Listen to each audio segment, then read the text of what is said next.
ତେଣୁ ତୁମେ ସଂସାରକୁ ଫେରିଯାଅ, ତୁମେ ମହାନ ବଟବୃକ୍ଷ। এই ବୃକ୍ଷ ଦିନେ ମହାନରେ ପରିଣତ ହେବ। এই ବୃକ୍ଷ ତଳେ ଶହ ଶହ ସାଧକ ସାଧିକା ଆଶ୍ରୟ ନେବେ। ତୁମେ ସଂସାରକୁ ଫେରିଯାଅ। ଲାଇଡି ବାବା ମନା କରିଛନ୍ତି। ବାବାଜୀ ମହାରାଜ ବାରମ୍ବାର କହିଛନ୍ତି, ଗୁରୁଙ୍କ ନିର୍ଦ୍ଦେଶ ମାନି ସେ ପୁଣି ପ୍ରତ୍ୟାବର୍ତ୍ତନ କରିଛନ୍ତି ସଂସାର ଆଶ୍ରମକୁ। ସବୁବେଳେ ସାଧନାରେ ରତ ରହିଛନ୍ତି, ସାଧନାରେ ନିମଗ୍ନ ରହିଛନ୍ତି।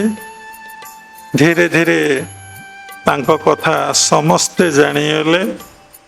ଶହ ଶହ ସାଧକ ସାଧିକା ତାଙ୍କଠୁ ଦୀକ୍ଷା ଗ୍ରହଣ କରି ସମାଧିସ୍ଥ ଅବସ୍ଥା ଲାଭ କଲେ।